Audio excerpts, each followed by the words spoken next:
কেমন আছো New York City high schoolers? আমরা নিউ ইয়র্ক সিটির পক্ষ থেকে ব্রডওয়ে শো দেখার জন্য 2000 বেশি ফ্রি টিকিট দিচ্ছি।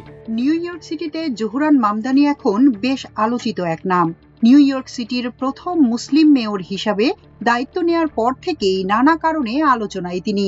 তবে এবার কোনো রাজনৈতিক বক্তব্য নয়, বরং একেবারে সাবলীল বাংলায় কথা বলে নতুন করে আলোচনায় এসেছেন তিনি। মামদানির বাংলায় দেওয়া একটি ভিডিও বার্তা সামাজিক যোগাযোগ মাধ্যমে ব্যাপক সাড়া ফেলেছে।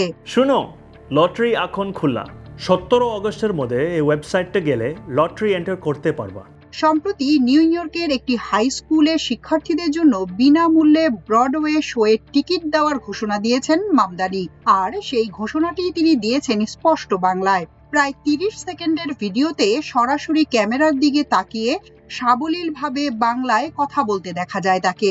ভিডিও প্রকাশের পর থেকেই সামাজিক যোগাযোগ মাধ্যমে শুরু হয়েছে নানা আলোচনা। শুধু তাই না, যখন লটারিতে এন্টার করবা তার সাথে থিয়েটার ডেভেলপমেন্ট ফান্ডের 2 মাসে ফ্রি মেম্বারশিপ পাবা। ঠিক আছে, তাহলে দেখা হবে শোতে। উদ্যোগটির লক্ষ্য নিউ ইয়র্কের স্কুল পড়ুয়া শিক্ষার্থীদের শহরের সমৃদ্ধ থিয়েটার সংস্কৃতির সঙ্গে পরিচয় করিয়ে দেওয়া। লটারিতে যারা নির্বাচিত হবে তারা 7টি ব্রডওয়ে শো দেখার সুযোগ পাবে। পাশাপাশি অন্যান্য শোর টিকিটের ক্ষেত্রেও শিক্ষার্থীদের জন্য ছাড়ের ব্যবস্থা থাকবে। ব্রডওয়ে নিউ ইয়র্কের সাংস্কৃতিক পরিচয়ের অন্যতম গুরুত্বপূর্ণ অংশ। বিশ্বের বিভিন্ন প্রান্ত থেকে মানুষ ব্রডওয়ে শো দেখতে নিউ ইয়র্কে আসেন, কিন্তু টিকিটের দাম আকাশ ছোঁয়া। তাই স্থানীয় শিক্ষার্থীদেরও যেন এই অভিজ্ঞতার সুযোগ দেওয়া হয়, সেই লক্ষ্যেই এই উদ্যোগ বলে জানিয়েছেন মেয়র মামদানি। ভিডিওটি মূলত তৈরি করা হয়েছে নিউ ইয়র্কের থিয়েটার ডেভেলপমেন্ট ফান্ডের সঙ্গে যৌথভাবে। এর মূল উদ্দেশ্য ছিল একটি লটারির প্রচার করা। এই উদ্যোগের মাধ্যমে নিউ ইয়র্কের 5টি এলাকার হাই স্কুল শিক্ষার্থীদের জন্য দেয়া হবে 2000টি বিনামূল্যের ব্রডওয়ে টিকিট। শুধু বাংলায় নয়, ভিডিওটি প্রকাশ করা হয়েছে স্প্যানিশ, ইংরেজি ও ম্যান্ডারিন ভাষাতেও। 我不知道中文，可是我想试一下。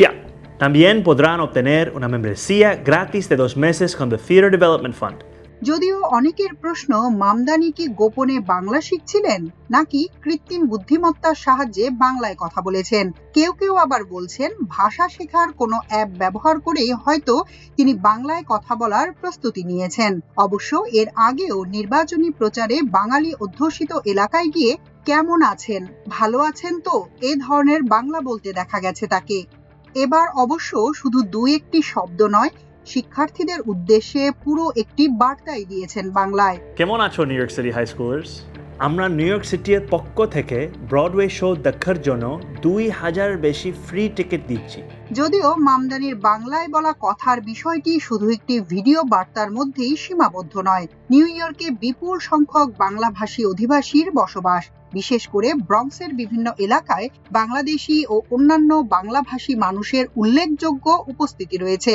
ফলে রাজনৈতিকভাবেও এই সম্প্রদায়টি গুরুত্বপূর্ণ।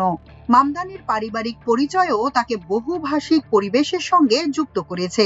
ভারতীয় বংশোদ্ভূত একাডেমিক মাহমুদ মামদানি ও ভারতীয় চিত্র পরিচালক মীরা নায়ারের ছেলে জোহরান মামদানি বাংলা, হিন্দি ও উর্দু সহ একাধিক ভাষায় কথা বলতে পারেন। নির্বাচনী প্রচারণাতেও তিনি বিভিন্ন ভাষা ব্যবহার করেছেন। বিশেষ করে হিন্দিতে তার বক্তব্য এবং বাংলায় কথা বলার ভিডিও সে সময় বেশ আলোচিত ছিল। মাল্টিমিডিয়া ডেস্ক, আমার দেশ।